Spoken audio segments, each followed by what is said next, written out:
So these are the cases where the pregnancy के issues क्यों उठते हैं in the nullity of the marriage, inheritance of the property, higher maintenance allowance, as I told you, in cases of the divorce. The female says कि I was pregnant with that specific person before the divorce. Normally तो in Islam तो divorce as such होती ही नहीं है, ठीक है, properly वो baby के बाद ही applicable होती है, but वो बहुत सारी further जो है वो चीज़ें lawyers निकाल लेते हैं. So compensation cases, if a female was pregnant and because of your any illegal act she lost her baby, ठीक है, तो उसमें compensation, but before that court asked the doctors to examine that female that either she was pregnant as she was saying that I was pregnant for the compensation, ठीक है. Then maternity leave के लिए normally वैसे कोई इतना नहीं होता पेटी इश्यूज़ के ऊपर के करे, लेकिन नॉर्मली बोर्ड अक्सर जो जगह होती है वहाँ पे बैठता है जहाँ पे गायनेकोलॉजिस्ट की रिकमेंडेशन चाहिए होती है for application of the maternity leaves. In criminal cases execution of the death sentence.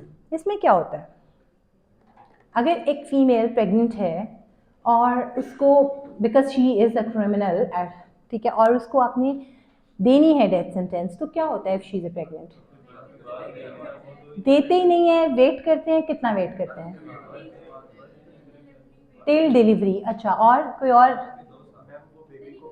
1 year तक? हाँ, up to 1 year you have to wait, ठीक है. और उसके बाद फीडिंग वगैरह की वजह से देन उसकी एग्जीक्यूशन होती है. सम टाइम एग्जीक्यूशन नॉर्मली जो होती है वो इम्प्रिजमेंट वाली में चली जाती है, लाइफ टाइम इम्प्रिजमेंट में चली जाती है मोस्ट ऑफ द केसेस में, बिकॉज वो एनजीओज इन्वॉल्व हो जाती हैं और बाकी थोड़े काम होते हैं. तो बहुत कम ऐसे केसेस देखे हैं जहाँ पर वाकई वो डेथ सेंटेंस मिला हो आफ्टर दैट, ठीक है.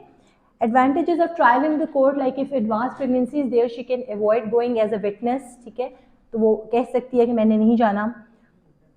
Positive proof of rape. हमारे जैसे मुल्क के अंदर तो mostly as it is very difficult to prove this allegation for the females, sometimes the baby is the only thing from where you can have the DNA, you can have all the things जो कि lost हो चुका होता है शुरू में. You cannot have the semen or any other things from the assailant, so sometimes the baby is the only proof where you can pursue the case of the rape. Unmarried pregnant women being charged of the criminal breach of trust against a, जैसे adultery है तो adultery में भी if the DNA paternity test होता है, the DNA proof to someone else rather than the husband, then adultery and dissolution of marriage and all this stuff can happen. Criminal abortion.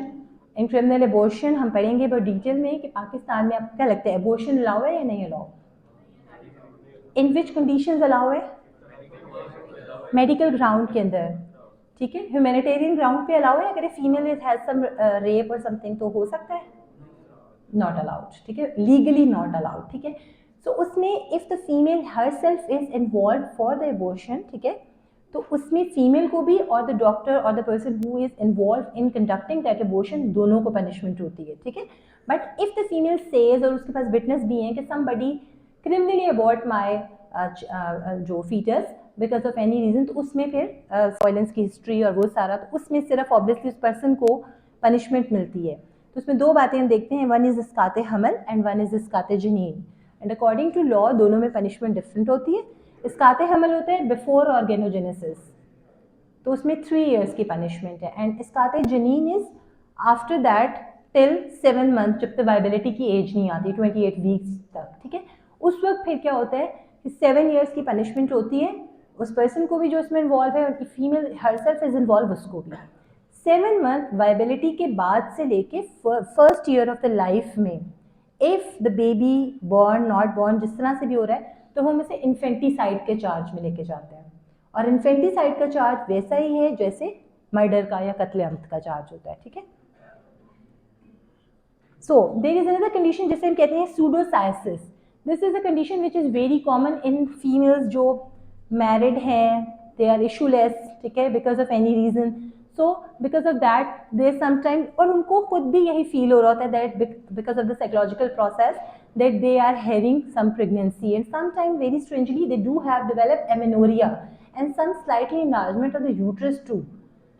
That is because of the hormones or something like that जो उसमें होते हैं. इसका जो procedure है वो अभी तक क्लियर नहीं है कि how do these all things. ये नहीं है कि if a person is thinking that she is pregnant और वो बहुत स्ट्रांगली डिजायर्ड है, ठीक है, प्रॉपर इस कंडीशन में है, तो उसमें ये सब होगा. ऐसा नहीं है कि अगर कोई वैसे फेंट प्रेगनेंसी कह रहा है और उसमें ये सब कुछ डेवलप हो जाता है। तो उसका माइंड सेट, उसकी psychological things are so strong कि वो ये सोच रही है और उसको हर तरह से अपने कॉन्शियस सबकॉन्शियस हर लेवल पे ये लग रहा है कि I am expecting a child. In that condition the things automatically अभी इस पे रिसर्च हो रही है कि किस तरह से कौन से एंजाइम्स होंगे या कौन से हार्मोन्स हैं जो उसके इस तरह से हार्मोन्स लेवल हाई हो जाए कि she slightly develop some amenorrhoea because of that. Then हम ये 3 बातें इसमें और डिस्कस करेंगे विच